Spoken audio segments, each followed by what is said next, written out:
If there is something you trust me, Lord, it's your sweet love and great faithfulness. Merciful, faithful, dear Lord, I'll be on the great merciful, faithful,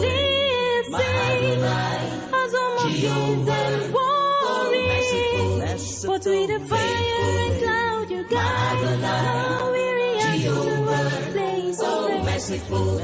All the praises to you, my Lord, Jehovah, you are still the best. Me no go drown, me no go drown. Me I go live and cross the great red sea. I no go die, I no go die.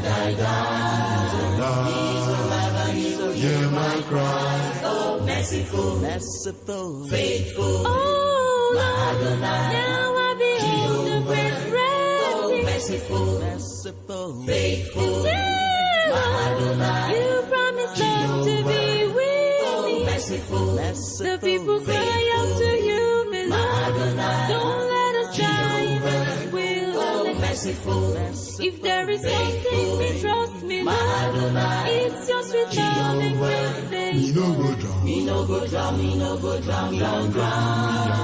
Me I go live and cross the great red sea. I no go die,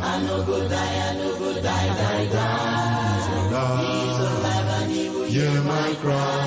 The enemies pursue me right, left, and center. Then I wish I and I surrender. In my back to the Red Sea, in my back the enemies are enemy, Lord. So I seek Him strength. Me no go drown, no, not to the great Red Sea. Me no go drown, not even in trouble sea. Me no go drown, I care not how the tide will flow. Cause the mighty Lord that dwell in me, merciful, faithful, oh Lord, now I behold the great red sea. Merciful, faithful, this has all my fears and my worries. Me no go drown. The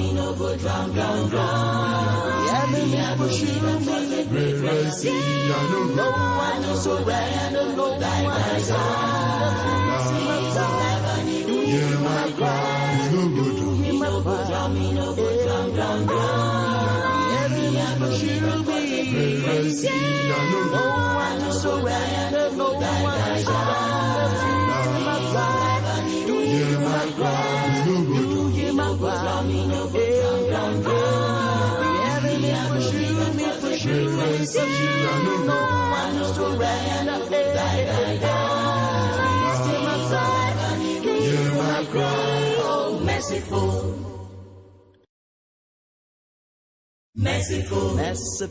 faithful, my Adonai, Jehovah, oh merciful, faithful, my Adonai, Jehovah, oh merciful, faithful, my Adonai, Jehovah, oh merciful, faithful, my Adonai, you promised love to be with me.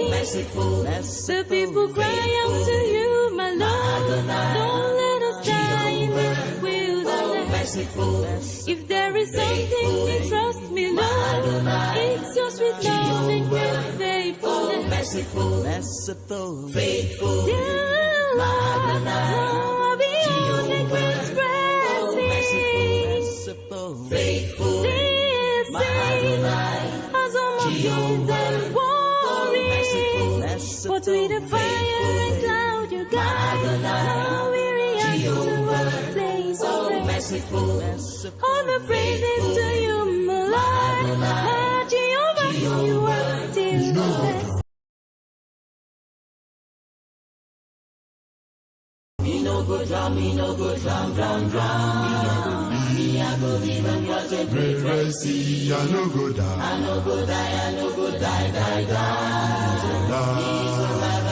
hear my cry, oh merciful, faithful, Oh Lord, now I behold the great red sea. faithful, Dear Lord, you promised love to be with me. merciful. The people cry out to you. Don't let us die in the wilderness. Merciful. If there is something we trust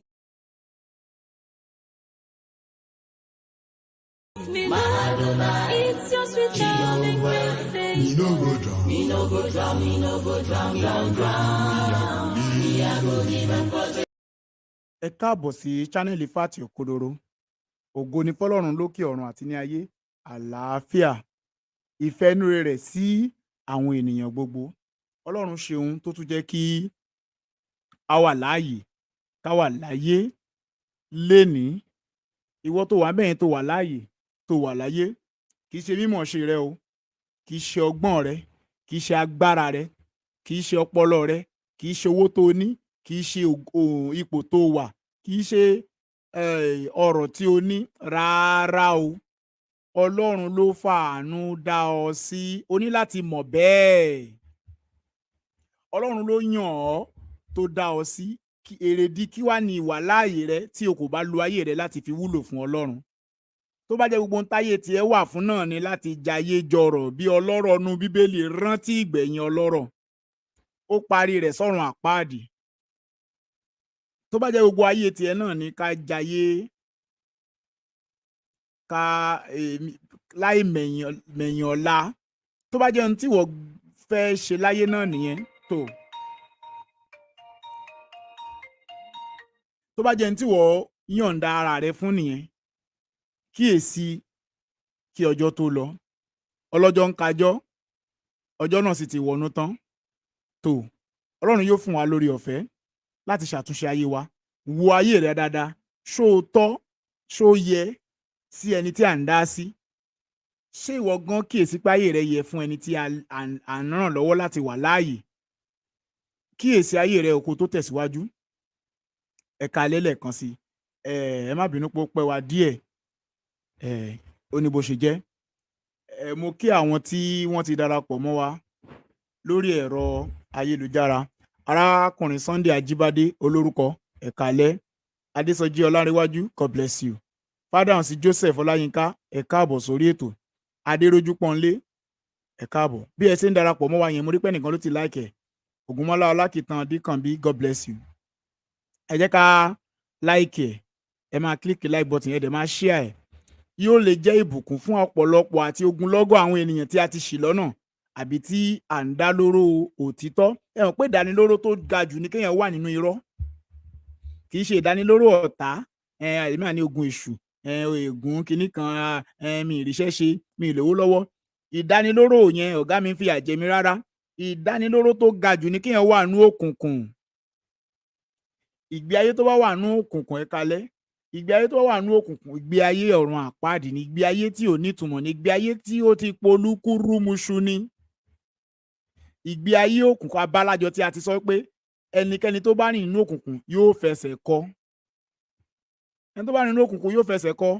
Sídìí nìyẹn, ìgbé ayé tá à ń gbé gbúdọ̀ jẹ́ ìgbé ayé ìmọ́lẹ̀. Níbo dẹ̀ ni ìmọ́lẹ̀? Jésù ní èmi ni ìmọ́lẹ̀ ayé. Inú Jésù láti gbúdọ̀ rìn. Tó o bá lọ fẹ́ gbìyànjú láti rìn láìsí nínú Jésù, ó padà fẹsẹ̀ kọ náà ni. Kì í ṣe tèpè, kì í ṣe tègún. Bó ṣe rí mò ń sọ fún ọ yẹn. Tó bá ní ti Jésù báwo ni? Tó bá ṣe ẹ̀gàn Jésù tó ní Jésù o nínú gbogbo àwọn olórí, àwọn tí a rán wá, lèmi àní àwọn wòlíì tá a rán wá sílé ayé, ká gbà bẹ́ẹ̀ pẹ̀lú ẹ̀pá àwọn wòlíì tá a rán wá sílé ayé, Jésù wà ńbẹ̀. Ti Jésù báwo ni? Ó fẹ́ rìn nínú òkùnkùn nìyẹn o. Tó bá fi Jésù wé Mùhámọ́dù àbí àwọn òrìṣà àbí ohunkóhun gbogbo, kíyèsí ìgbẹ̀yìn irúfẹ́ ẹni bẹ́ẹ̀, àtúbọ̀tán rẹ̀ ò lè dára tó. Gbé ìgbé ayé Jésù, gbé sórí òṣùwọ̀n sí àwọn wòlíì yòókù. Ká wá wò, ká jọ yànnàná ẹ̀ wò. Èwo ló yẹ tó ìgbé ayé tó wu ni? Ìgbé ayé tó dára gẹ́gẹ́ bí àkọsílẹ̀ náà ni o. Kì í ṣe tí wọ́n kọ sílẹ̀ o. Gbé ìwé àkọsílẹ̀ tiẹ̀ jáde. Kémi gbé ìwé àkọsílẹ̀ nípa Jésù jáde. Ká wá wo ìgbé ayé tí a lè fi ṣe àpẹẹrẹ. Jésù yìí náà ni o. Òun ni ó tarí, ó tayọ. Ó borí ayé, ó borí ẹ̀ṣẹ̀, ó borí ogun èṣù, ó borí gbogbo, ó borí ọ̀run àpáàdì, ó borí ìsà òkú. Abálájọ tó fi ní ìsà òkú, ikú oró rẹ̀ dà. Ìsà òkú, ìṣẹ́gun rẹ̀ dà. Èrèdí ìwà láàyè wa nìyẹn o, láti mọ Jésù. Sister Ọlátẹ́rù, you are welcome, God bless you. Arákùnrin Samad, ẹ̀rọ àpẹ ti darapọ̀. Tẹ́ ẹ bá láǹfààní àti kí àwọn ará lé, níbi tẹ́ wà yẹn tí bí àìsí nínú ìpàdé ẹ bá mi kí àwọn aráalé ká tó tẹ̀síwájú lálẹ́ yìí.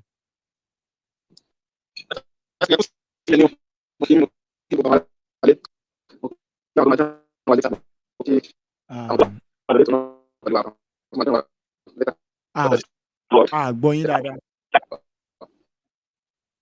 Àgbọ́ yín dáadáa. Àmọ́ mo fẹ́ confirm Brother Adésọjí báwo ṣé rédíò wa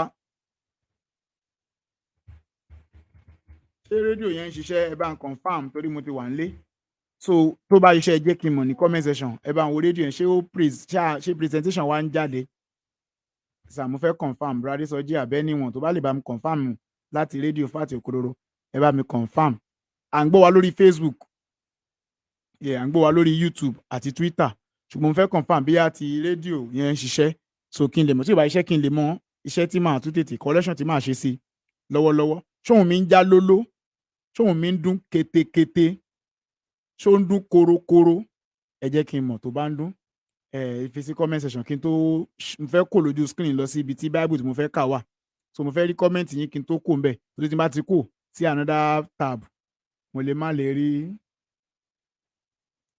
rí comment yín mọ́ so mo fẹ́ rí comment yín ṣé òun mi ń já lóló tó bá já ẹjẹ́ ẹ mọ̀ ṣé ò ní kọ́lu ń kọ́họ nínú ṣó ń dún dáadáa ṣó ń kọ kàrà bẹ́ẹ̀ ni rédíò Fati Òkodoro rẹ bá mi wò ṣé voice wa náà ń jáde ń bẹ̀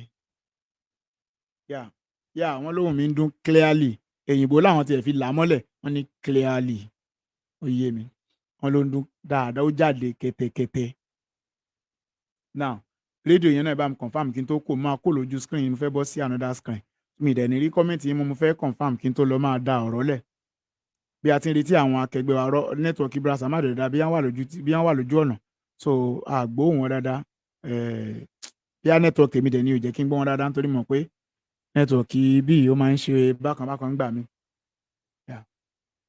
tó bá ń sọ̀rọ̀ ẹ jẹ́ kí n mọ̀ bí a kì í náà ẹ kálẹ́ ohun tí a fẹ́ ṣe lálẹ́ yìí òun náà ni gẹ́gẹ́ bí a ti mọ̀ pé àyájọ́ àwọn òṣìṣẹ́ fún ní gbogbo àgbáyé náà kan nìyẹn ṣùgbọ́n a mọ̀ pé lórílẹ̀‐èdè Nàìjíríà May 1 náà ni àyájọ́ àwọn òṣìṣẹ́ ọjọ́ tí àwọn òṣìṣẹ́ ń ṣe àjọyọ̀ ọjọ́ pé wọ́n jẹ́ òṣìṣẹ́ ìjọba àbí òṣìṣẹ́ àdáni àbí òṣìṣẹ́ ara ẹni.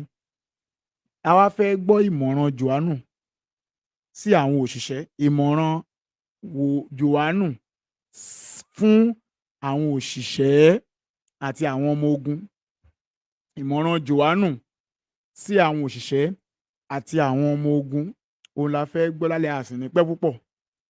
Ẹ má gbàgbé pé ètò lórí ìgbé ayé Ábúráhámù tá à ń bá lọ ló yẹ ká tẹ̀síwájú ṣùgbọ́n fún ìdí kan àbí èkejì a ò ní lè ṣe lálẹ́ a ó di next week Sunday ká tó tẹ̀síwájú torí ọ̀rọ̀ yẹn ó jìnnà gan bí tá a ṣe lọ sí jìnnà wọ́n sì máa bá a yànnà náà lẹ́yẹ òṣọ́ka so ṣùgbọ́n fún ìdí kan a ò lè mú ètò yẹn wá so láṣẹ fẹ̀kan ṣe ilé ìta à ń ṣe lálẹ́ fún wa pé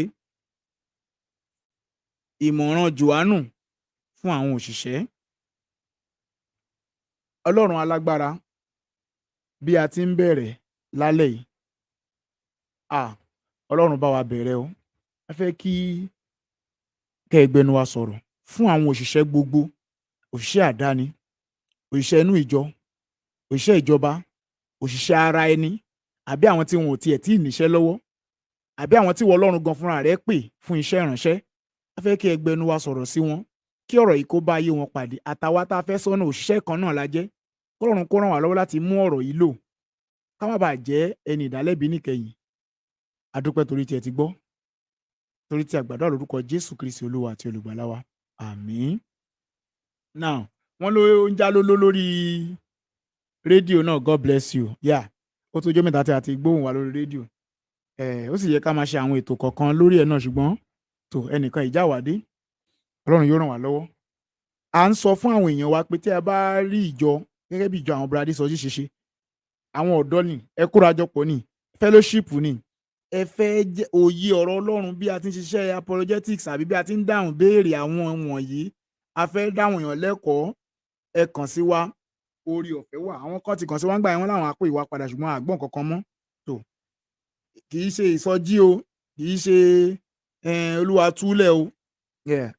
Ẹ̀kọ́ nípa Bíbélì, ẹ̀kọ́ nípa bí a ti ń dáhùn béèrè nípa ọ̀rọ̀ Ọlọ́run tí a ò fi ní yí wa lágbòdà síná, tí a ò fi ní ṣì wá lọ́nà. Ohun tọ́lọ́run gbé lé àwa lọ́wọ́ nìyẹn. Tó bá jẹ́ ìsọjí lo fẹ́, màá darí ẹ sí wòlíì Táíwò, àbí kí n darí ẹ sí pásítọ̀ ìjọ mi, àbí kí n darí ẹ sí pásítọ̀ Adébóyè, àbí kí n darí ẹ sí pásítọ̀ àbí àwọn wòlíì ńláńlá wọ̀nyẹn, ẹ lọ bá wọn. Ṣùgbọ́n fún ìta ń ṣe yìí, bí Ọlọ́run ti gbélé wa lọ́wọ́, fún ìtọ́ni, fún ẹ̀kọ́, fún àgàgà fún àwọn ajínrere tí wọ́n máa jáde láti wàásù fáwọn ènìyàn, ètò ìdáa fún wọn lọ́pọ̀lọpọ̀. Torí pé wọn ò ní jáde lọ wàásù fún àwọn mùsùlùmí kan máa béèrè àwọn ìbéèrè àpọ̀dà, ìbéèrè àgọ̀, ìbéèrè tó lè téèyàn máa ní ìbéèrè yìí ò ní tòun, ṣùgbọ́n létí àwọn tó ń gbọ́ yín tẹ́ ń wàásù fún, wọ́n á máa retí kẹ́ ẹ dáhùn. Tẹ wá ní ẹ̀yin ò dáhùn, ẹ já máa lọ. Gbogbo wọn yẹn ẹ ti ṣì àwọn ọkàn yẹn lọ́nà. Àwọn ẹni á wá gbàkóso, wọ́n á máa sọ pé ẹ̀rí wọn ò lè dáhùn ní ìdí táwọn sọ òótọ́ ni. So ìdí nìyẹn tí ètò yìí tọ́lọ́run ṣe ìrànlọ́wọ́ láti gbé ètò yìí kalẹ̀. Ẹ sì máa fàdúrà ràn wá lọ́wọ́. Ẹ má gbàgbé láti fàdúrà ràn wá lọ́wọ́. A rántí arábìnrin, ẹ jẹ́ kí n sáré fún wa ní information yìí. Arábìnrin tí àwọn bàbá rẹ̀ ń threaten pé àwọn máa pa ni, àwọn máa ṣe ní ṣùtá ni, kó máa bọ̀ nílé láti school tó wà torí ó ti bá Jésù pàdé.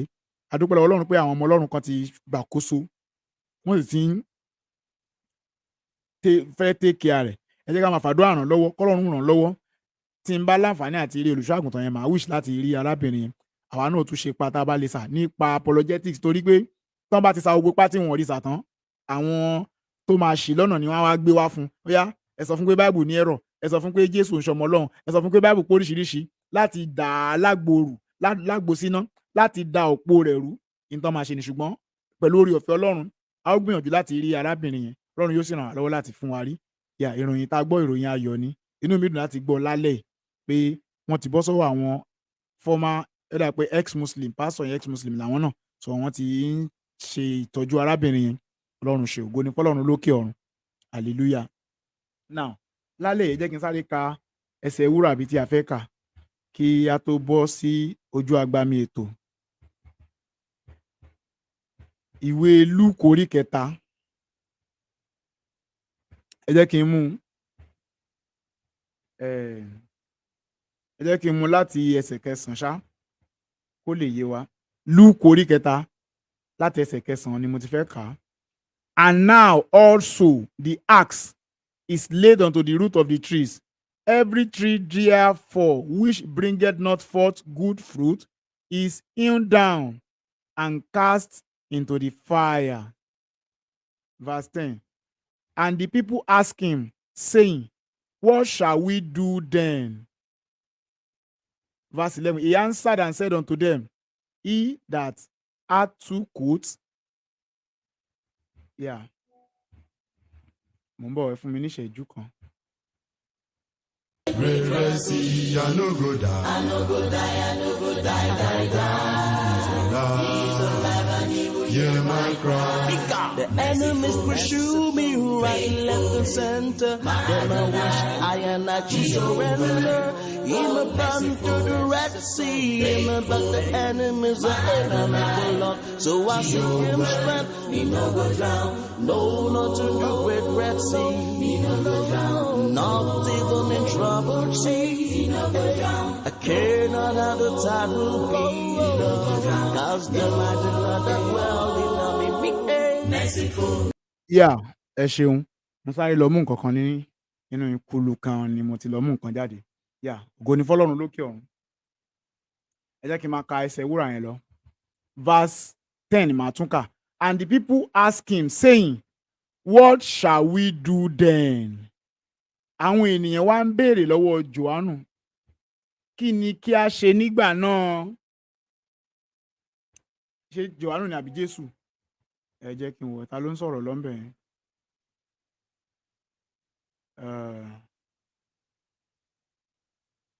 Ok, ẹ jẹ́ kí n gbé mo fẹ́ gbé láti ibi tí ó ti ní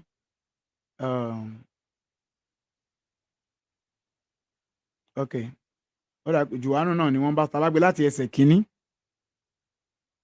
Àrípọ̀rọ̀ Johannu ni wọ́n ń sọ. Yeah. Yes, ní verse 2. Annas and Caiaphas, being the high priest, the word of God came unto John, the son of Zacharias, in the wilderness. Johannu nínú aginjù ló ti ń sọ̀rọ̀. Verse 4, as it is written in the book of the word of Isaiah, the prophet, saying, the voice of one crying in the wilderness, prepare ye the way of the Lord. Johannu ní ohun ẹni tí ń kígbe ní ijù pé ẹ tún ọ̀nà Olúwa ṣe. Make his path straight. Ẹ mú ọ̀nà rẹ̀ kó tọ́. Johannu lóhùn yẹn tó ń ké ní ijù. Every valley shall be filled, and every mountain and hill shall be brought low, and the crooked shall be made straight, and the rough ways shall be made smooth, and all flesh shall see the salvation of God. Gbogbo ẹ̀dá ènìyàn ni ó sì rí ìgbàlà Ọlọ́run èyí tí í ṣe Jésù Kristi. Verse 7. Then said he to the multitude that came forth to be baptized of him, O generations of vipers, who hath warned you to flee from the wrath to come. Ẹ gbọ́ ọ̀rọ̀ Johannu, ẹ jẹ́ ẹsẹ̀ kejì yẹn. O generation of vipers.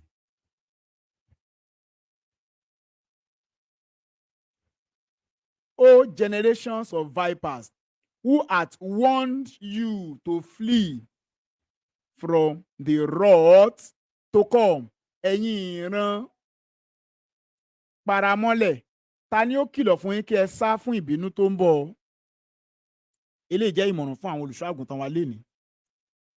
Ẹ jẹ́ kí n sáré gbà wá nímọ̀ràn àwọn olùṣọ́ àgùntàn ńláńlá tí Ọlọ́run ti gbé kalẹ̀ fún ìran tí a wà yìí. Ẹ jẹ́ ká ṣíwọ́ nínú mega church, mega building, ìjọ tí ó gbé èèyàn 1 million, ìjọ tí ó gba. Ẹ jẹ́ ká jáwọ́ nínú àpọ̀n tí ó yọ̀ ká gbómi lákaná. Ẹ jẹ́ ká kọ́ ìjọ sínú ọkàn àwọn ènìyàn. Ẹ jẹ́ kí n sọ àsọtẹ́lẹ̀ yìí, àkókò kan ń bọ̀, ìjọba kan ń bọ̀ tí wọ́n ṣòfin pé wọ́n á fún wọn ní size, ó ṣeéṣe kó jẹ́ àmọ̀ èyí tó ń bọ̀ ìbí òní bí àmì sí ni. Wọ́n sọ pé church yìí ò gbọdọ̀ ju kìlómítà 6 centimetre ní àbí square meter àbí hectare àbí kí náà fi máa ń wọn ilẹ̀. Ó yá fíìtì báyìí ni èyí tó bá ti jù bẹ́ẹ̀ lọ ẹ̀wọ̀n ni olùṣọ́àgùntàn yẹn ó lọ. Ṣó dìgbà yẹn? Àbí tẹ́ bá ti ẹ̀kọ́ wá ní àwọn fẹ́ wó ibi nínú ìjọ yín tẹ́ ra ńlẹ́rẹ́rẹ́rẹ́ tó lọ yẹn àwọn fẹ́ wó àwọn fẹ́ fi kọ́ nǹkan kan fún state ìjọba ti gbẹ́sẹ̀ lé. Ṣó dìgbà yẹn? Ṣùgbọ́n nígbà tí ìjọ Kristi tó bá tí ẹ̀kọ́ Kristi bá ti jinlẹ̀ lọ́kàn àwọn ènìyàn, kí lá ìjọ náà kọ́ ní Turkey o. Turkey, ẹ jẹ́ ká fi Turkey ṣàpẹẹrẹ. Wọ́n ń kọ́ ìjọ ńláńlá, wọ́n ń kọ́ cathedral, wọ́n ń kọ́ ìjọ dẹ̀nkùdẹ̀nkù, wọn ò sì kọ́ra wọn lọ́rọ̀ Ọlọ́run. Ọ̀tá sì ń pinnu láti ré wọn lẹ́fàásẹ́, wọn ò sì kíyèsára títí ìjọ Turkey fi wó. Ibẹ̀ ti di ìlú Islam lénìí.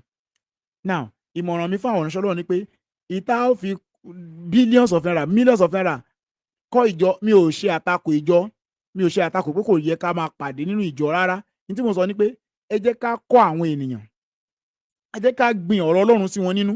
Ẹ jẹ́ Brother Dani, Ibn Dani, network yín ò ṣe dáadáa, ẹ jáde kẹ́ tú wọlé padà, ẹ jáde síta kẹ́ wọlé padà.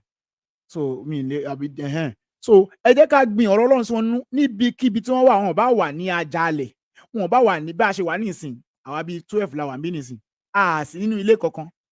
Owó tá fẹ́ fi kọ́ ilé yẹn nísìn a lè lò fún ìyìn rere. A sì ń ṣe takuntakun fún Ọlọ́run níbi gbogbo tí oníkálukú wà. Nígbà tí ẹnìkan wà ní Èkó, àwọn èèyàn 100,000 wà l'Ékòó, 100,000 wà ní Ìbàdàn, 100,000 wà ní ìlú Àbújá. A dẹ̀ pàdé papọ̀. Thank God for internet. A sì bẹ̀rẹ̀ sí ní kọ́ra wa lẹ́kọ̀ọ́ ọ̀rọ̀ Ọlọ́run. A nílò láti kọ́ ìjọ kankan, ṣùgbọ́n àwa tá ti kọ́ yẹn ẹ jẹ́ ká maintain ẹ̀. Owó tá a fẹ́ lọ ná sí ẹ jẹ́ ká dà á fún ìyìnrere. Ẹ jẹ́ ká dà á fún àwọn tó ń jáde lọ síbi tí ìyìnrere kò tíì dé. Ẹ jẹ́ ká dà á device yín, audio yín ni kò connect. Brother Dani, audio yín ẹ connect audio yín yẹn ẹ make sure pé enable audio yín, òun ló fà á tí ò fi connect. So tí ó ṣe pàtàkì jùlọ ìjọ mi ní ká kọ́ ilé ìjọsìn kò dára. Nǹkan tí mo sọ kọ́ nìyẹn. Mọ̀ pé òye ti yí àwọn tó ń gbọ́ mi. Ní tó ṣe pàtàkì jùlọ ní òye ọ̀rọ̀ Ọlọ́run kó yí àwọn tó ń wá sínú ìjọ yẹn. Ìyìn rere kó máa di títàn kálẹ̀. Bíbélì àwọn kan wà tí wọ́n yìí ní ẹ̀kọ́ Bíbélì àwọn kan ò lóye wọn mọ̀ tí Jésù jẹ́. Ẹ rán àwọn èèyàn jáde láti lọ kọ́ wọn lẹ́kọ̀ọ́. Àwọn tẹ́ rán jáde náà ṣóyè ọ̀rọ̀ Ọlọ́run yé wọn. Àwọn nǹkan wọ̀nyí ló yẹ ká walẹ̀ jì nínú ẹ̀ kó tó dìgbà tí wọ́n bẹ̀rẹ̀ sí ní ṣe òfin gbọ́dọ̀ dúró nù ìjọ mọ́. Ìjọ tó bá ti tóbi báyìí ó yá ẹ gé sí méjì, ó yá ẹ dí wọn lọ́wọ́. Àwọn òjọba ti ṣòfin, ìjọba ti tó báyìí. Òfin ń bọ̀. ẹ má jẹ́ kó ẹni mo sàsọtẹ́lẹ̀ Ọlọ́run ṣe ń wà on record ó ń bọ̀ òfin yẹn ń bọ̀ ẹ má jẹ́ kó dìgbà náà àwọn máa wó ìjọ tá a fowó iyebíye kọ́ lójú wa àwọn máa wá sunkún owó yẹn ẹ jẹ́ ká ná ní àti tún ayé àwọn ènìyàn rọ ẹ jẹ́ ká ná nínú bí a ti ń gbé àwọn ènìyàn dìde ẹ jẹ́ ká ná nínú bí a ti ń gbé ọmọ ẹ̀yìn dìde ẹ jẹ́ ká ná ní bí a ti ń wàásù ìyìnrere Jésù èmi rò pé léyìí dára ẹ wo Johannu à ń fẹ́ àwọn ènìyàn bíi Johannu ò bèṣùgbẹ̀gbà láti sọ òdodo fún àwọn ènìyàn Johannu ò bèṣùgbẹ̀gbà láti sọ òdodo fún àwọn tó wá bá a ó ní ẹ̀yin ìran paramọ́lẹ̀ à ń wá àwọn ìránṣẹ́ Ọlọ́run bíi Johannu tí ó sọ fún àwọn olóṣèlú wa pé àní ẹ ò ṣe dáadáa ọdún 4 tó fẹ́ lò yìí tó ò bá ti ṣe dáadáa ìdájọ́ Ọlọ́run ń bọ̀ lórí rẹ àwọn èèyàn bíi Johannu tí wọ́n kéde ìdájọ́ lórí àwọn èèyàn tó bá hùwà burúkú àwọn ènìyàn bíi Johannu tí wọn ò ní bẹ́ṣùgbẹ̀gbà wọn ò ní gbowó owó wọn ò ní gbowó òṣèlú wọn ò ní gbowó ọrẹ lọ́wọ́ ẹnikẹ́ni wọn ò ní gbowó owó ìbọ̀gẹ́ wọn ó sì sọ òdodo ó ní pé má gba ọrẹ bíbélì ní má gba ọrẹ bíbélì pé ó ní má gba ọrẹ a máa fún àwọn tó ríran lójú a sì máa yí ibi méjì ni mo tó wà ní Bible má gba ọrẹ o ẹni tó bá mi rí verse yẹn lè bá mi fi sí comment section má gba ọrẹ ọrẹ a máa fún àwọn tó ríran lójú a sì máa yí ẹjọ́ olódodo po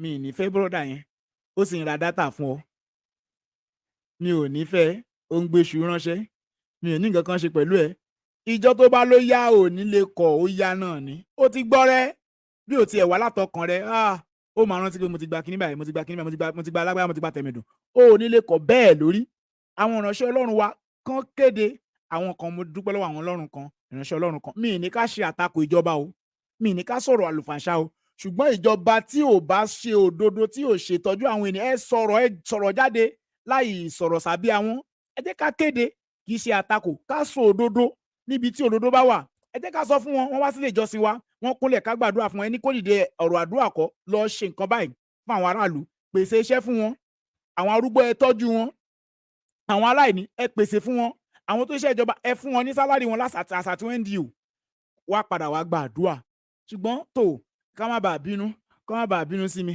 ká má bàa dọ̀rọ̀ ẹ̀sìn àwa pa òdodo mọ́lẹ̀ àwa sọ fún wa wá ń pẹ́ òdodo ẹ là mọ́lẹ̀ Jòhánù ní ẹ̀yin ìran paramọ́lẹ̀ ta ló sọ fún yín kẹ́ sákòónú ìbínú tó ń bọ̀ ìwàásù tó lágbára lélẹ̀ à ń fẹ́ àwọn ìránṣẹ́ Ọlọ́run lè níbi Jòhánù tí wọn ò ní fọ̀rọ̀ sábí àwọn sọ fún ẹnikẹ́ni kò bá jẹ́ olówó kò bá jẹ́ ọlọ́rọ̀ kò bá jẹ́ olóṣèlú kò bá jẹ́ sẹ́nétọ̀ kò bá jẹ́ ọ̀nàrẹ́bù kò bá jẹ́ comrade ohunkóhun tó bá rí kókó ra rẹ̀ kò bá jẹ́ dókítọ̀ kó bínú nígbà tó bá jẹ́ òdodo lẹ̀ ń sọ òun ló fà lẹ́ni ẹ rí àwọn ènìyàn nú ayé wọn ò máa sọ fún wa pé ìjọ wọn ti kọ́ ìjọ wọn ò ṣe development àwọn á ń fi ìjọ wọn á ń fi èṣù wa ti gbé ilé wọn lọ́kàn pé ìjọ ló ń ṣe ìdènà fún ìdàgbàsókè orílẹ̀-èdè rárá o ìjọ àbí kìrìsìtẹ́nì tí wọ́n mú wá tá a gbà kọ́ ló jẹ́ ni ò jẹ́ ká tẹ̀síwájú ẹ má jẹ́ ká àwọn èèyàn tá a bá mú ọ̀rọ̀ Jésù Olúwa lò ní Bíbélì ìtẹ̀síwájú á dé bá wa àìmú ọ̀rọ̀ Ọlọ́run lò ló ń jẹ́ ká fà sẹ́yìn àwọn adarí tá a yàn wọn ò tẹ̀lé ọ̀rọ̀ Jésù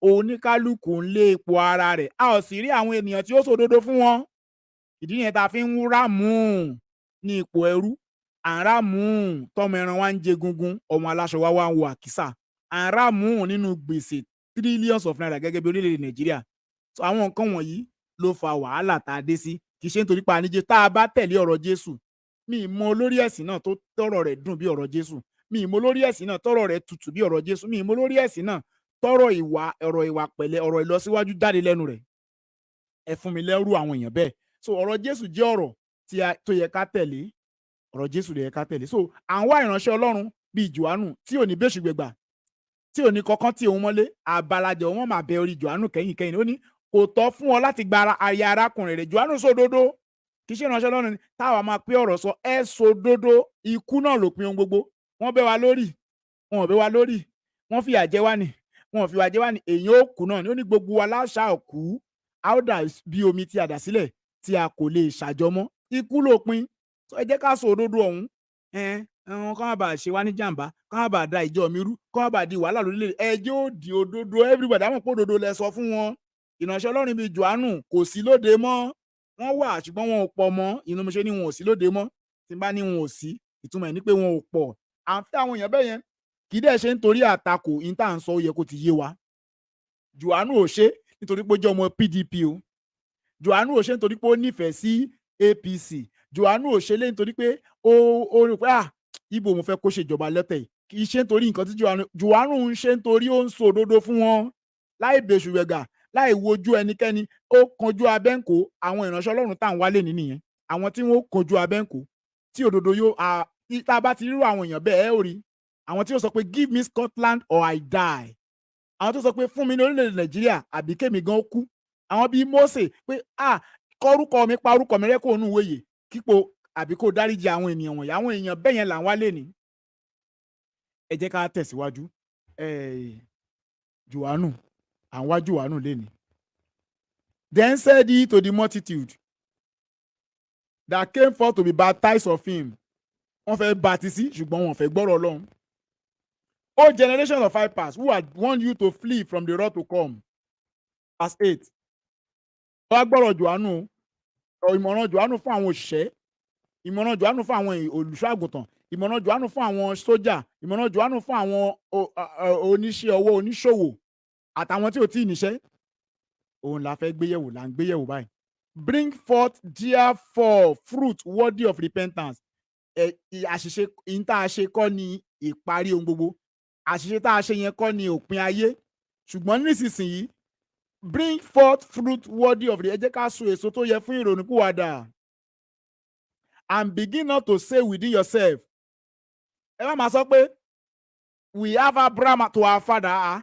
Ṣebí bàbá ńlá mi bàbá wòlíì yẹn wà ń bẹ̀ tí ó gbàdúrà fún mi.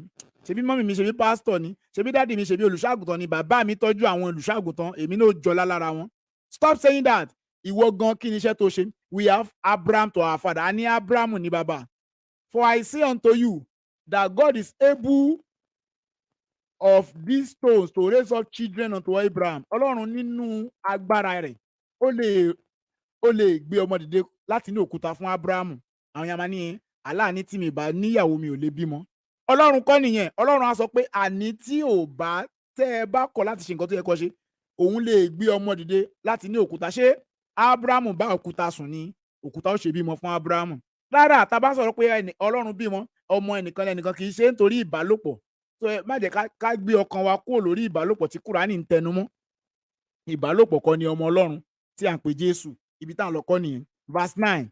And now also the axe is laid unto the root of the trees. Every tree, therefore, which bringeth not forth good fruit is hewn down and cast into fire.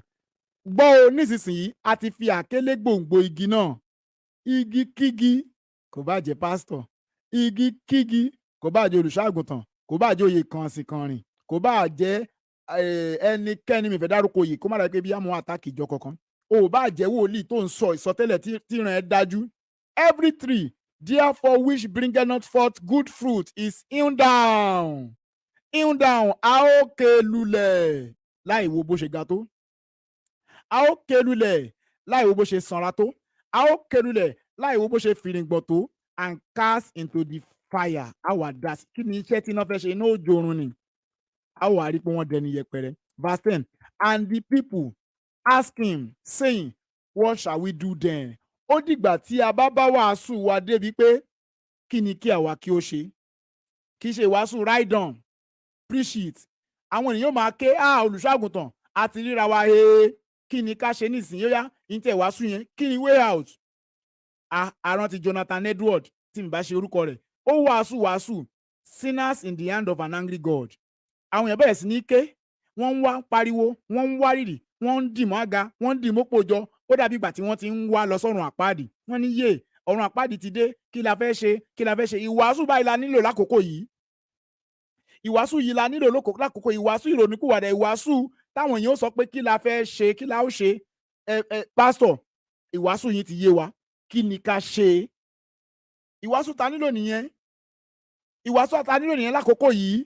Àwọn ènìyàn Johannu pè wọ́n ní vipers. Wọn ò sì sọ Johannu lókùúta pa.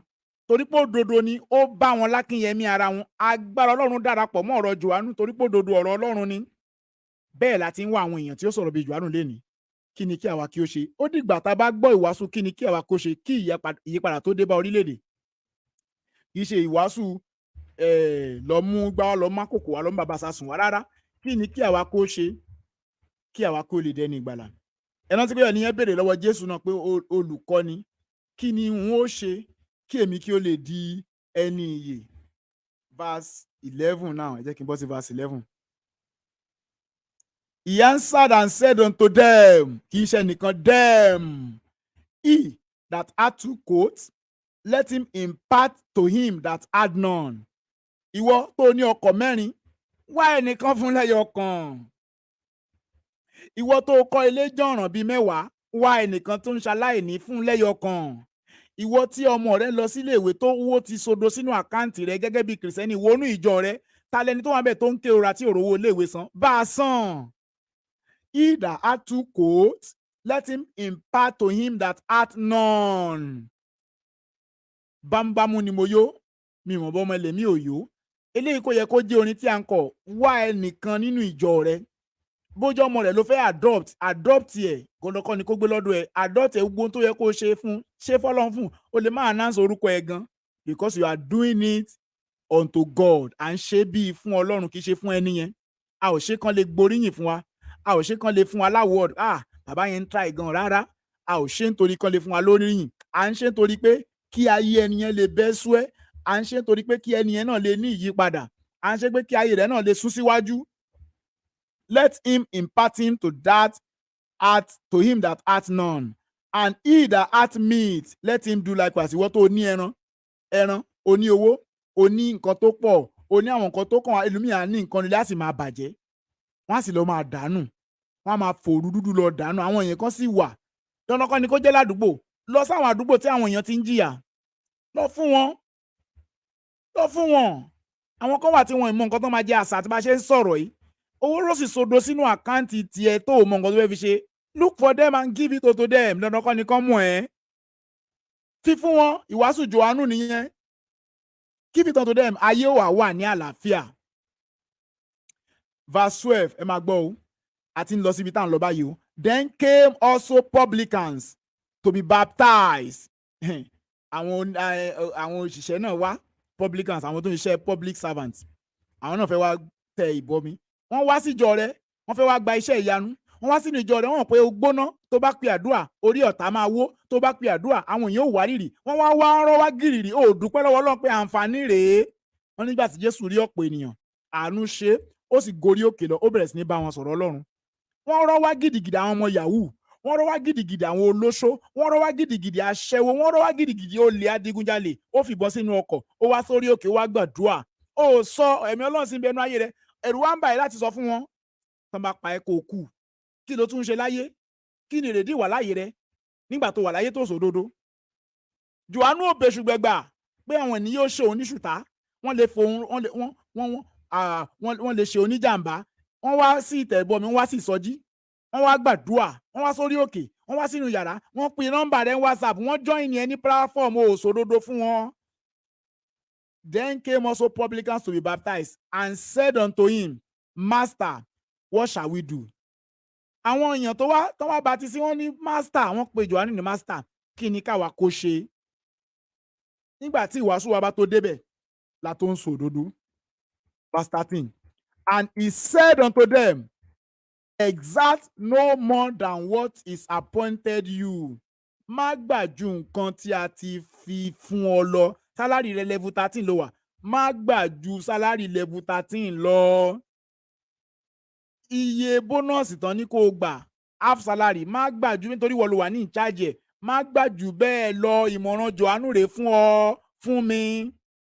Bí a níbi kan tá ti ń mèrèǹgé àwọn aráàlú, tí a ti ń fọ̀ bẹ̀yìn jẹ wọ́n níṣu, tí a ti ń rẹ́ àwọn èèyàn ní káfà, a ti ń rẹ́ wọn jẹ anípèsè Ọlọ́run ni. Johannu ní má gbà jù bẹ́ẹ̀ lọ.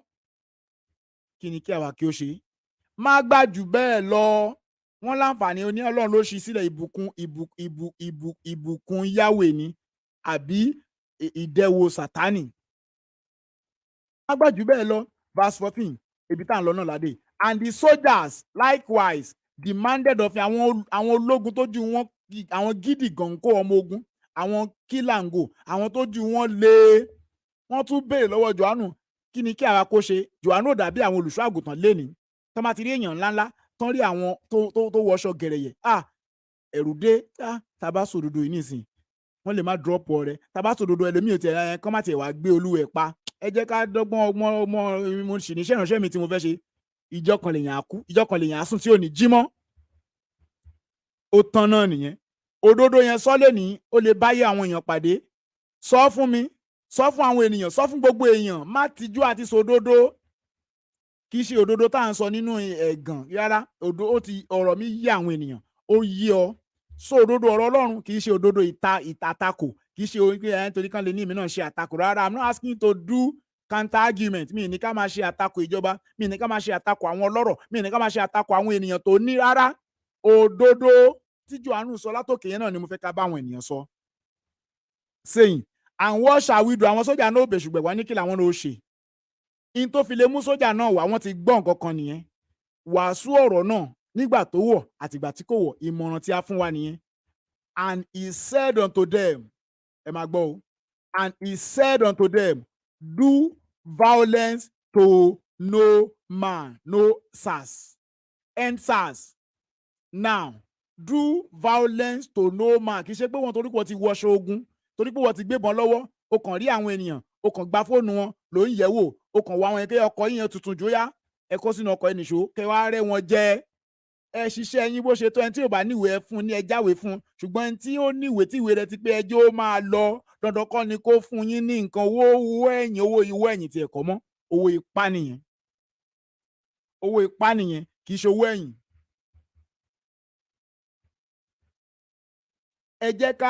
Do violence to no man.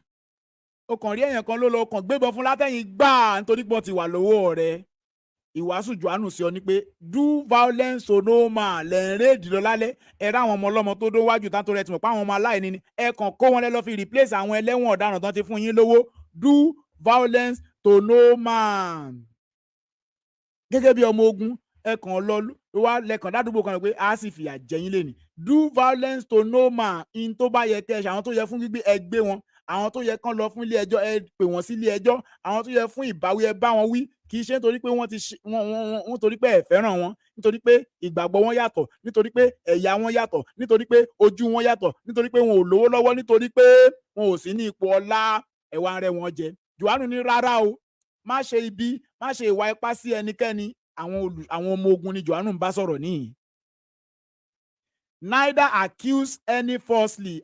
Ó dùn mí, ṣé àwọn ọmọ ogun ń gbọ́ wàásù yìí báyìí? Ṣé àwọn ọmọ ogun wà ní ìpéjọpọ̀, ṣé wọ́n ń gbọ́ wa báyìí? Àwọn 13 ni mo rí, èèyàn 9 ló sì like, ẹ bá wa like, ẹ bá wa share pẹ̀lú, ẹ bá lè kọ́ tààrin, ká send sí àwọn military, ká send sí àwọn olórí ogun wa, ká send sí àwọn adarí wa, ká send sí àwọn ènìyàn gbogbo. Accuse àwọn ọ̀rọ̀ yìí, ṣé àwọn ọ̀rọ̀ tí àwọn èèyàn kan ní ká kó dànù lélẹ̀? Pé Bíbélì yẹn ẹ má jẹ́ ká tẹ̀lé mọ́. Ṣé n tán fẹ́ ká kó dànù rèé? Ṣé n tán fẹ́ ká ní ká má tẹ̀lé mọ́ rèé? Ṣé ọ̀rọ̀ yìí ò ń ṣọ̀rọ̀ tó yẹ ká tẹ̀lé? Ta lẹni tó fún wa nírú àwọn ọ̀rọ̀ báyìí? Níbo láti lè rírú àwọn ọ̀rọ̀ àlàáfíà báyìí? Neither accuse any falsely and be content with your wages. Má tún gba owó ojú títì mọ́ kó ló fẹ́ dájọ́. Àjọ tó lè pa ọ́ ni o. Ọ̀pọ̀lọpọ̀ ti ya wèrè, ọ̀pọ̀lọpọ̀ ti kó àìsàn, ọ̀pọ̀lọpọ̀ ti gbowó kókó lọ kárùn lọ. Jẹ́ kí ọ̀yà rẹ kó tó ọ. Ẹnìkan wà ní Ìbàdàn gbà kan, ó máa ń ṣiṣẹ́ yẹn takuntakun, tó bá ń display bẹ ọlọ́pàá ni, yellow fever ni wọ́n máa ń pè wọ́n, ó máa wọṣẹ yellow, bá sọ̀nà máa ń pè ní Ìbàdàn. Ó rẹ̀ pé mo tún rí interview ẹnìkan náà lẹ́kọ̀ọ́, ó máa jó báyìí ni, a máa nọsẹ̀, a máa nawọ́, a máa display pé nígbà yẹn wà secondary school, a máa enjoy roundabout ní máa yẹn wà.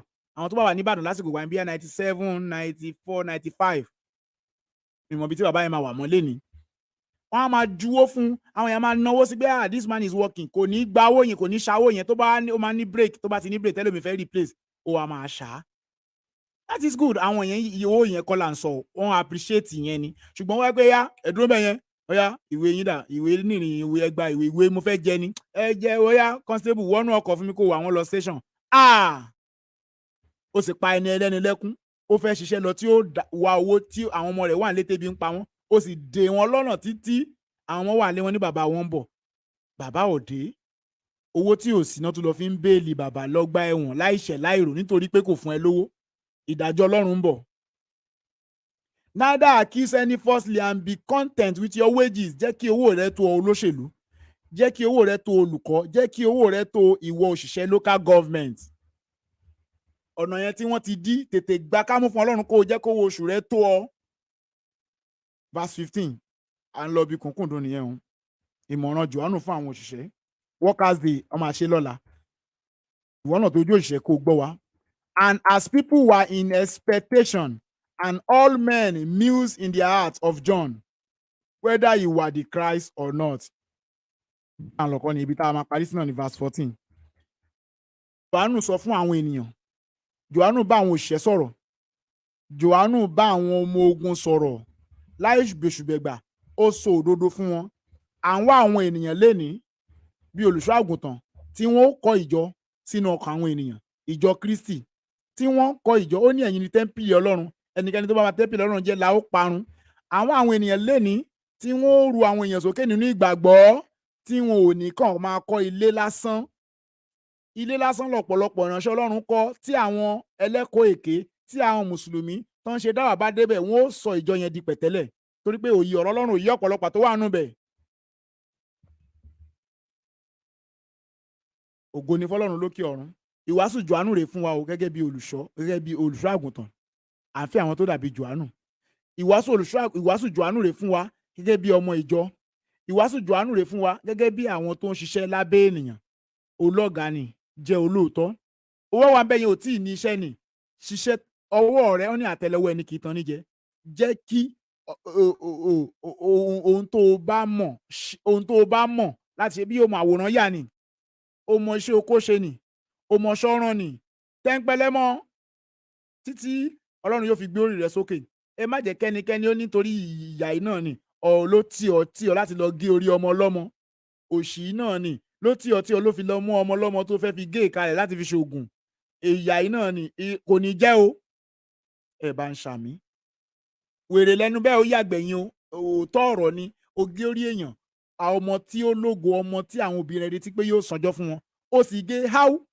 Ó sì ń retí pé wọ́n ó ṣoríire. Ìmọ̀ràn Johannu fún àwọn òṣìṣẹ́. O ní àwáwí kan. O ní excuse kankan láti má ṣe nǹkan tí Johannu ní ká ṣe. O ní àwáwí kankan. Arákùnrin Paul ní gbogbo èèyàn kan lọ ṣiṣẹ́ bẹ́ẹ̀ ni. Àwọn ènìyàn míì wà tí wọ́n lè má ṣiṣẹ́ ṣùgbọ́n àwọn náà padà rí pé iṣẹ́ Olúwa náà ni. Tẹ́ni tó ń ṣe gbogbo èèyàn ló yẹ kó ṣiṣẹ́ ṣùgbọ́n àwọn míì wà dé pé torí iṣẹ́ ìránṣẹ́ wọn ó ti gbọ̀rọ̀ jẹ̀gẹ̀jìgẹ̀. Tán bá ṣiṣẹ́ iṣẹ́ yẹn á divert wọn. Wọn ò ní lè focus. So ó ṣeé ṣe kárí àwọn tó fẹ́ ṣiṣẹ́ ìránṣẹ́ tí wọn ò ní ṣiṣẹ́ míì. Ìyẹn ò ṣe dandan kọ́ nìyẹn. So ọ̀pọ̀lọpọ̀ gbogbo wa ló yẹ ká ní nǹkan tá à ń ṣe tó bá máa gbẹ̀rẹ̀ jẹ̀gẹ̀jìgẹ̀ àwọn èèyàn ó rí i pé iṣẹ́ ìránṣẹ́ yìí ti fẹ́ dí iṣẹ́ ìránṣẹ́ lọ́wọ́ yá. Olúwa fúnra rẹ̀ ó pèsè àwọn èèyàn tí ó dìde láti ràn yín lọ́wọ́. Ó ṣe yẹ kó rí ní arákùnrin tí Ọlọ́run pọ̀, you are right. Má jẹ́ kẹ́nìkan Olúwa ti pè mí mi ò ní ṣiṣẹ́ lọ́wọ́. Ó padà wojú àwọn ènìyàn. Ó wá retí pé ìgbà tó gbàdúrà fún tó yẹ kó drop. Ó wá máa retí ẹ̀mí èṣù á máa sọ sí ọlọ́kàn. Ṣé òmìnir ni wá nǹkan ṣe báyìí? Mi lọ wá wọ̀rọ̀ kò fi ṣàdá báyìí. Ọlọ́run yóò ràn wá lọ́wọ́. Mo lérò pé a ti gbọ́ ìmọ̀ràn Johannu fún wa bí a ti ń ṣe àyájọ́ òṣìṣẹ́ lọ́dún yìí. Ẹ jẹ́ ká lọ yíjí òdodo. Ẹ̀bùn tọ́lọ́run fún ọ lò ó. O lè kọrin, bẹ̀rẹ̀ sí ní kọrin. Àwọn èèyàn ó bẹ̀rẹ̀ sí ní rà lọ́wọ́ rẹ̀. O lè fi nǹkan ṣe nǹkan. Bẹ̀rẹ̀ sí ní lo ohun ẹ̀bùn tọ́lọ́run fún ẹ. Ọlọ́run ò fún ọ lásán. Má lọ rí tálẹ́ǹtì tọ́lọ́run fún. Má wá ẹlòmíì wáṣẹ́ ìjọba mi ìríṣẹ́ ìjọba. In tọ́lọ́run fi ṣe nínú ọpọlọ bẹ̀rẹ̀ sí ní lò ó fún àwọn ènìyàn. Jẹ́ ìwúlò. Lákọ̀ọ́kọ́ ó lè má yọ nǹkan kan ṣùgbọ́n máa lò ó bí Ọlọ́run ti fi fún ọ.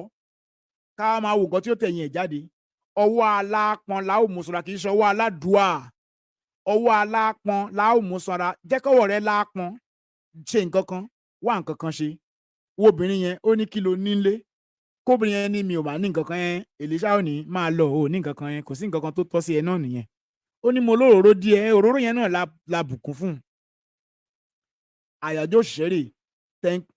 Fáwọn tó dẹ̀ ń ṣiṣẹ́ we should not be workaholic. Mo rí ẹnìkan tó ṣe fídíò tó ní ó ṣiṣẹ́ iṣẹ́ kò sinmi ó sì ṣubú ó sì kú. Kì í ṣe ká má sinmi. Wọ́n ti ní ṣiṣẹ́ kò sinmi. ayé yìí ká lè lé ayé àlè bá èèyàn lè ní ìtẹ́lọ́rùn. Ẹni tó define economics ó ní human being wants are insatiable, they are unlimited. Tó bá ní ọkọ̀ yìí wà á tún rọ́kọ̀ mi tó tún dájú yẹn lọ, fóònù ọwọ́ ẹ̀ wà á tún rí fóònù mi tó dájú lọ, ilé yẹn wá ilé ìtútù jẹ́ tún kọ́ lè jẹ́ ń wo kí n tuntun kọ́, wà á tún rí lè mí ṣe é níwọ̀nba. Ṣẹ́rí tá a bá tẹ̀lé àwọn ọ̀rọ̀ wọ̀nyí, àlàáfíà yóò jọba ládùúgbò wa, àlàáfíà yóò jọba lórílẹ̀‐èdè wa, àlàáfíà yóò jọba níbi gbogbo. Ọlọ́run yóò sì fún wa lórí ọ̀fẹ́. Bí arákùnrin Samad mọ̀ bí àwọn ti wà níbi tán ti lè dá sí bí ẹni nǹkan tẹ́ fẹ́ fi àfikún sí nǹkan tí mo sọ ká tó fi ìṣe lọ. God bless you. Kí mi náà dá omi kí n dá omi sọ fún.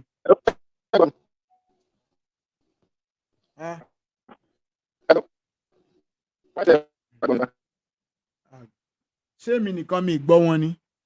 Mi gbọ́ ẹ jẹ́ kí n comment ṣé ẹ̀ ń gbọ́ wọn.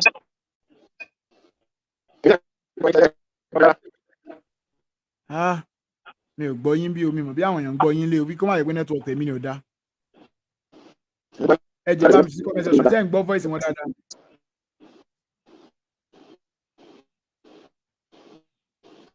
Ṣé ẹ̀ ń mi gbọ́ voice mi gbọ́ yín dáadáa. Bí a kẹ jáde kẹ wọlé padà. Wọ́n ní voice yín ò clear èmi nìkan kọ́. Ó kàn ṣe pọ̀rọ̀rọ́rọ́ bí ìgbà tí jíìnù bá ti sọ̀kalẹ̀ tọ̀ Muhammed wá.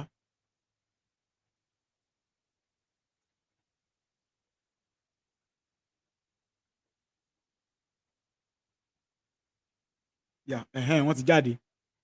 Ọlọ́run yóò ràn wá lọ́wọ́ o. Yes, èmi náà rí pé network ni. Ó dà pé jẹ́ kí n wá. Ó yá sọ̀rọ̀ báyìí náà ká gbọ́. Báwo ni ṣe ń gbọ́ mi báyìí? Kété kí ló wá fà tẹ́lẹ̀? I don't know. Bóyá phone yẹn ni because I don't know. It's okay, Sha. 13 gbọ́ mi, it's good. Yeah, FSB ẹ ti sọ gbogbo ọ̀rọ̀. In fact, I don't even know what to say.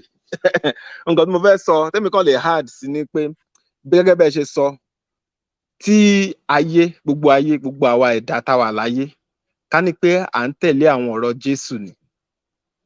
Ayé yìí ò bá jẹ́ ibi tí the best place to live, ibi tó dára jù láti máa gbé. Bọ̀ nítorí pé àwọn èèyàn wọ́n kọ ẹ̀kọ́ Jésù sílẹ̀, ó ní èṣù fi wá gba àkóso ọkàn àwọn èèyàn láti máa ṣe gbogbo nǹkan tó jẹ́ búburú. Ṣùgbọ́n mo gbàgbọ́ ká ní pé à ń tẹ̀lé ẹ̀kọ́ Jésù pé kéèyàn fẹ́ ọmọnìkejì ẹ̀ gẹ́gẹ́ bí ara ẹ̀. Every part of the world will be the sweetest, the best place to live, to be. Gẹ́gẹ́ bẹ́ẹ̀ ṣe sọ, even láàrin àwọn onígbàgbọ́, àṣírí àwọn tó ń ṣe nínú bí ni àwọn tí wọn tẹ̀lé ẹ̀kọ́ Jésù yẹn bí ó ṣe sọ pé ká máa fẹ́ ara wa gẹ́gẹ́ bí ọmọnìkejì ká fẹ́ràn ọmọnìkejì wa gẹ́gẹ́ bí ara wa. Bẹ́ẹ̀ ṣe sọ, èèyàn lówó ní account, òrò àwọn tẹ́bi ń pa, ò lè ṣàánú fún wọn. Bíbélì sọ gan-an Jésù, I think one of the teachings of Paul nínú àwọn lẹ́tà tó kọ́ sọ pé not Paul, wípé ìwọ tí John, I think it was John, wípé ìwọ tí o lè ṣe nǹkan dáadáa, ṣe rere fún ọmọnìkejì téèyàn ń rí, fún èèyàn téèyàn ń rí. How can you say you love God? Báwo ni ẹ máa sọ pé èèyàn fẹ́ràn Ọlọ́run nígbà tó yẹ pé èèyàn rí ọmọ làkejì èèyàn tó ń sọ́fà, tí ebi ń pa, tí à ń jẹ, téèyàn dẹ̀ ní láti fún, tí èèyàn ò fún. So èèyàn lè sọ pé òun demonstrate the love of God that way. You don't have the love of God if you are such a person. Tí àánú ọmọ ènìyàn bá ṣe èèyàn ní ìfẹ́ Jésù, èèyàn ò tẹ̀lé ọ̀rọ̀ Jésù, èèyàn ò tẹ̀lé òfin Jésù, èèyàn ò tẹ̀lé the new law. Jésù sọ pé a new law, a new commandment I give unto you, that you should love one another. It is the commandment of God. Àwọn ará bí a máa sọ pé Jésù did not give you any command. He gave us that command. He said, a new commandment I give unto you, that you should love one another. A gbọ́dọ̀ fẹ́ràn ara wa. Tá bá fẹ́ràn ara wa, àní máa jí nǹkan ara wa. Àwọn tó ń jalè ò ní máa jalè, tán bá fẹ́ràn ọmọnìkejì wọn. Àwọn tó ń fi ipá gba nǹkan lọ́wọ́ yàn, tán fi ipá báyàn lò pọ̀, tán fi ipá ṣe oríṣiríṣi ìwà búburú, wọn ò ní ṣe tán bá fẹ́ràn ọmọnìkejì wọn gẹ́gẹ́ bí ara wọn. Tí wọ́n bá fẹ́ràn ara wọn, ọmọnìkejì gẹ́gẹ́ bí ara wọn, ní fẹ́ ṣe ọmọnìkejì yàn ní jàǹbá. Àwọn tí wọ́n ń jalè, tí wọ́n ń jí fóònù onífóònù, tí wọ́n ń jí nǹkan ní nǹkan, because àwọn náà wọ́n ní fẹ́ kàn jí nǹkan wọn. So because you don't want that to be done to you, you will not do it unto others. In fact, they call it the golden rule in the Bible. The golden rule: do unto others as you will want them to do unto you. So lákòótán, tí ayé tí gbogbo wa ẹnì kọ̀ọ̀kan wa ká ní lọ́kàn tá bá ń tẹ̀lé òfin Jésù, tá bá ń tẹ̀lé ọ̀rọ̀ Jésù, ayé yìí á better for all of us to live. Mo dẹ̀ gbàgbọ́ pé Ọlọ́run kí ó fi ọ̀rọ̀ ẹ̀ kó jẹ́ kó sèso rere lọ́kàn wa, kí gbogbo wa náà ká dẹ̀ pinnu láti tẹ̀lé ọ̀rọ̀ Jésù. You know, that's why for me, I would rather die with Jesus. Kò sí nǹkan mi tó dà bẹ́ẹ̀, because gbogbo ayé yìí òfo ni, asán, ayé asán ni. You know, a lè ríyàn láàárọ̀ kó dalẹ́ ká má ríyàn mọ́. You know, ayé asán ni. So we must always follow the teachings of Christ so that we can look up unto him when we are out of this world and say, Lord Jesus, here am I. Have mercy on me. You know, so Luawa Pelua, Eshegon, thank you, FSP. In fact, you really preached tonight. Yeah. God bless. Yeah. Arákùnrin Dani, ẹ káàbọ̀. Ṣé ẹ gbọ́ wa rárá? Yeah, thank you. I'm sorry that I actually made a mistake initially. So I blocked my mic. Unfortunately, I'm not a techie person. So I have to start looking at my settings to get it right. I'm very sorry that I came late. I believe you guys will accept my apology for that. I'm sorry for that. Yeah. Did you hear anything we said? I can hear you now, but the last, let me say the last 30 minutes or thereabouts, I was not on the studio. So I just entered the studio right now. So our past conversation, Okay. Nǹkan táwọn sọ náà ni pé ìwàásù Johannu fún àwọn òṣìṣẹ́, àwọn báńkà, kẹ má máa yọ 5 naira lórí owó wa láì nídìí lákàmárá SMS alert lẹ́ẹ̀mẹ́wàá. Stop doing that. Ìwàásù Johannu fún wa nìyẹn. Àwọn ọlọ́pàá, stop extorting money from people. Àwọn olùṣọ́àgùntàn, èèyàn kan wà kúnlẹ̀ jẹ gbàdúrà fún mi, ò mọṣẹ́ tó ń ṣe, ó gbé envelope wá. Kí ni ibo ló ti rí? Ask him. Johannu sọ̀rọ̀ sáwọn èèyàn, vipers, àwọn oníwàásù bíi Johannu lẹ́ni, kò bá jẹ́ mi ni mo ṣe àìdá, ẹ sọ òdodo fún mi. Kò bá jẹ́ ilẹ̀ ṣàìdá kí n sọ òdodo fún yín. Báwo ṣe jọ sọ nìyẹn? Ní tí Jésù Olúwa ń pè wá sí rè, kì í ṣe ẹ̀tànjẹ, kì í ṣe èké, ká máa fọ̀rọ̀ sábẹ́ àwọn sọ, ká máa pẹ́ lẹ́ngọ. Àwọn ìwà ní beating around the bush. Kíkojú abẹ́ǹkò ni a pè wá sí. Kì í ṣe ká máa kọ́ ilé ìjọ ńlá. Ilé ìjọ ńlá dáa tá a bá ti ní ìta níyẹn ti tó. Ẹ jẹ́ ká máa worship mbẹ̀. Stop proliferation of the building. Ẹ jẹ́ ká proliferate ìgbàgbọ́ nínú ọkàn àwọn ènìyàn. Kí mùsùlùmí kan dé inú ìjọ kó sì convert gbogbo church sí mùsùlùmí torí pé wọn ò lóye ọ̀rọ̀ Ọlọ́run. Ṣùgbọ́n kó dénú ìjọ kó tó pọ̀. Kí n wà níbì kan kí mùsùlùmí wá débẹ̀ kó wá lò láíláí kò lè lọ. Òun ni ó padà ya fàyè rẹ̀ fún Jésù. Íńtánìkẹ́ gbìn sọ́kàn àwọn ènìyàn nìyẹn. Ọlọ́run yóò ràn wá lọ́wọ́. Ìta aṣọ lálẹ́ iná nìyẹn. We want to call it today.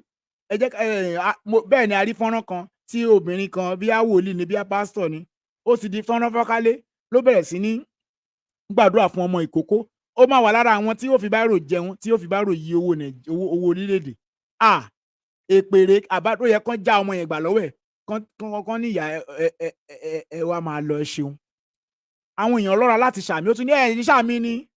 Ta ló yẹ kí gbogbo ẹ̀ pa lọ́lọ́ kó má rẹ̀ ní ṣàmì ojú àtì. Wọ́n ń ṣépè fọmọ ọlọ́mọ, wọ́n láwọn ń ṣàdúrà. Àwọn èèyàn àwọn kan wá ti sọ di wọ́n wá ní ẹ̀wò àwọn pásítọ̀ rárá. Jésù Olúwa ò kọ́ wa bẹ́ẹ̀. Ó ní a ò fi Kristi kọ́ yín. Tẹ́ bá ti rí ẹnìkan tó ń ṣe fídíò, pásítọ̀ kan tó ṣe àṣemáṣe, in tí Kristi kọ́ wa kọ́ nìyẹn. Tó wá fẹ́ ṣe fídíò tí Kristi sọ. Má ṣe fídíò tí pásítọ̀ kan sọ lọ́nà òdì. Ẹnikẹ́ni tó bá ti ṣe nǹkan kò bá jẹ́ mi, kò bá jẹ́ brass, ẹnikẹ́ni tó bá ti ṣe tí ò ṣe nǹkan tí Kristi sọ, ó ní kì í ṣọmọ lẹ́yìn òun. So ẹ má máa ṣe fídíò ẹni tó ń ṣe àṣemáṣe. Àwọn tó ṣe òtítọ́ yẹn ṣe fídíò wọn pẹ̀lú wa. Àwọn tó sọ̀rọ̀ Ọlọ́run lódodo ṣe fídíò tiwọn. Ṣùgbọ́n àwọn èèyàn tó jẹ́ èké, irọ́ àti ohun tó máa jẹ ni ó ń darí wọn. Àbí ẹlòmíì dẹ̀ wà tó jẹ́ pé ó sincerely ló ṣe àṣìṣe. Ẹ pè wọ́n sákèsì, ẹ correct wọn. So ní tí Jésù Olúwa ní ká ṣe gangan òun náà ni ó ní brother yẹn ni I would rather have Jesus than silver or gold. I would rather have Jesus than silver or gold. Lásárù Jésù ló ní kò ní ọrọ̀. Bó tilẹ̀ pé ọrọ̀ níní dá, ká lówó dá, ká ní ohun ìní dá, ṣùgbọ́n tó o bá ti ní Jésù, o ti ní ohun gbogbo. Bí a ti ń fi ètò yìí ṣe lọ lálẹ́ yìí, mímọ̀ bí Abradani ní ìmọ̀ràn fún àwọn òṣìṣẹ́ Workers Day là ń sọ, we are talking about Workers Day. Kí ni ìmọ̀ràn tí ẹ ní fún àwọn òṣìṣẹ́? Okay. All right. Can you guys hear me? Sure. Okay, fine. For the workers in the house, one advice I will give every one of us is that you should take your work very diligently and very, very honestly, because those are the two hallmark of a skilled laborer: honesty and diligence. So that is it. That is my advice for the workers in the house. So, and most importantly, wherever we are, if we have the opportunity to shine the light of the gospel in that environment, we should do that. Maybe by our lifestyle or by the way we carry out our jobs. I'm not saying that you should go to your office where we have different people of different faiths and belief and be preaching there, because it can actually cause a whole lot of problem for that person. But we can actually use our lifestyle, our honesty, our diligence, and the way we interact and relate with people as an example to show the others on the beauty of Christianity, just as the disciples did in Antioch, where the pagans of Antioch saw them and actually saw the mark of Christ in them, whereby they gave them the name Christianity or Christians. So that is my advice and admonition for all of us here, especially concerning tomorrow, which is the Workers' Day. Thank you. Yeah. Ẹ jẹ́ wo comment section. Bẹ́ẹ̀ ni ẹnìkan rẹ̀ ni ó ní five naira. Bẹ́ẹ̀ ni wọ́n ṣe ń yọ nìyẹn o. Ìjọ ìbá ẹ jáwọ́ ẹ máa yọ mú. Can I say something? Sorry, FSP. Please. Okay, fine. The banking environment, the banking system, the banking institution is a profit-making organization, and the cost of running this organization is very, very high. The cost of power, the cost of maintaining the facilities in the premises, the cost of paying staff, and some other things. And as a matter of fact, most of the banking services are actually offered for free. Most of them are offered for free. And again, banks spend millions of naira every month to pay their application developers, especially the companies that maintain the bank customer database. And there is no way they will be able to pay those developers without charging customers account maintenance fees. And again, most banks rather, they have they send bulk SMS to their customers, especially for every transaction. And they have companies that offer these services, and they pay those companies for these services they offer. And if they are rendering all these services for free, I can assure you that within 6 months, most banks will close shop and stop business. I understand the fact that people have this belief that the bank should be offering these services for free. But the truth of the matter is that if those services are offered for free, most banks, not only in Nigeria but across the world, they will cease to operate. And their operation, and if they don't cease to operate, they will be operating below capacity. I will give you an example of ATM. You understand? The cost of buying one ATM machine as at last 2 years is 8 million naira. To buy one ATM machine is 80 million naira. And the quarterly cost of paying vendors that maintain those machine per machine is almost 200,000 naira every quarter. You understand? So, and besides, this machine are always maintained, especially if those machines are getting to 2 or 3 years. You understand? So we pay vendors millions of naira every quarter for maintenance as maintenance fee, and customers in most cases are not charged per ATM transaction. So the issue now is this: how is the bank able to foot all these bills and expenses when customers are not being charged for ATM transactions? So those are the things that people out there don't know. But we that are in the business, we understand what we are passing through. So that is just the reality and ọ̀rọ̀ the yìí delicate business environment, especially banking and business, is very, very delicate. ọ̀rọ̀ yìí yé mi nǹkan tá à ń sọ your own explanation. Sorry, FSP. Yes. Let me just quickly intervene a bit. Ibn Dani, we understand what you have said in regard to the high maintenance fees and cost of running and operating those ATM machines. But I wanted to juxtapose that with the high profits that these banks are declaring. Is it just that because they are just capitalists and they are just looking at their profit because they are making all the monies too? So those high-end profit that they are declaring, and it's year on year increasing. Don't you think it's not justified? Yeah. Okay, Oga Samade, there are things that both of us can discuss privately.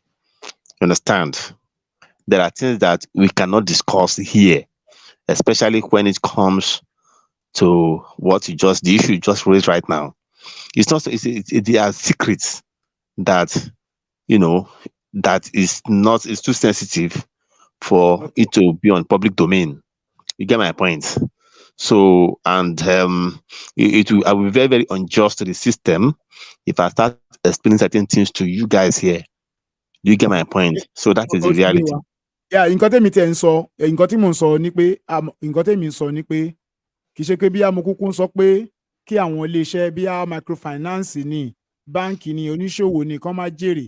Ní táwọn sọ ni pé bí irú SMS mi ẹ kàn lé SMS lórí aláàtì ẹyọ kan SMS máa tó 4 gbogbo ẹ̀ náà máa charge yín for what purpose? So àwọn nǹkan tèmi ń sọ ni those anomalies lèmi sọ pé they should stop and correct them. Mi ní kán máa charge you, mi ní kán máa ṣe profit.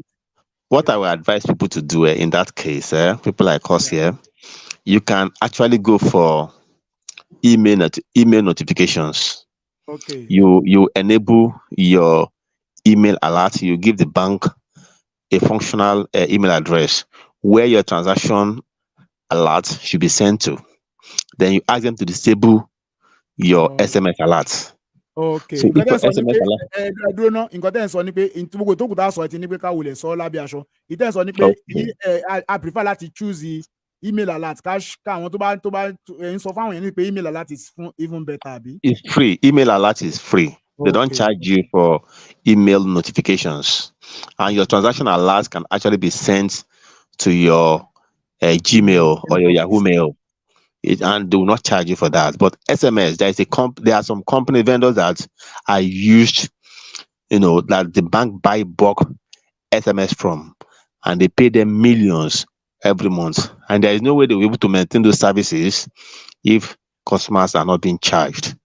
Yeah. So if customers are complaining about that and they feel they can no longer afford those charges, so it is fair if they could disable those SMS alerts.